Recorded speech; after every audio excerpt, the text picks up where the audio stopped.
বাংলাদেশের ছোট পর্দার জনপ্রিয় অভিনেত্রী তানজিন তিশা সম্প্রতি সামাজিক যোগাযোগ মাধ্যমে চ্যালেঞ্জ ছুড়ে দিয়ে জানিয়েছেন, যদি কেউ তার সন্তান আছে প্রমাণ করতে পারে তবে তিনি $20,000 পুরস্কার দিবেন। ঘটনাটির সূত্রপাত হয়েছিল একটি টক শোতে, যেখানে সঞ্চালক হিসেবে ছিলেন জায়েদ খান। জায়েদের সাথে আলাপকালে এক পর্যায়ে তিনি তার ইচ্ছা পোষণ করে জানান 5 বছর পর মা হতে চান।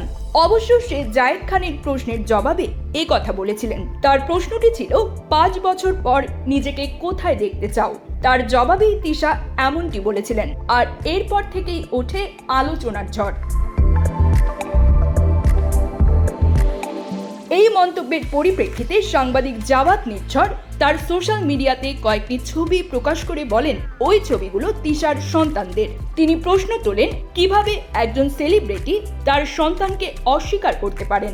জাওয়াত নির্ঝর আরও বলেন, ছবিগুলো তানজিন তিশার সাবেক স্বামী এবং পুত্র সন্তানের, যা তিশার মিডিয়ায় আসার আগের সময়ের। এটি সেই সন্তান যাকে তিশা তার পুরনো সংসারে জন্ম দিয়েছেন এবং এখন ঢাকায় তার দাদির সঙ্গে থাকে। এই দাবির পর তানজিন তিশা সামাজিক যোগাযোগ মাধ্যমে নিজের ভেরিফাইড পেজে ক্ষিপ্ত হয়ে চ্যালেঞ্জ দিয়ে পোস্টে লিখেন, যদি কেউ প্রমাণ করতে পারে যে তার সন্তান আছে তাহলে সে $20,000 দেবেন। তিনি আরও বলেন, যেসব লোকেরা আমার পরিবারের ছবি ব্যবহার করে মিথ্যা খবর রটাচ্ছে এবং সেটা দিয়ে অর্থ উপার্জন করছে, তাদের বলছি প্রমাণ দেখাও।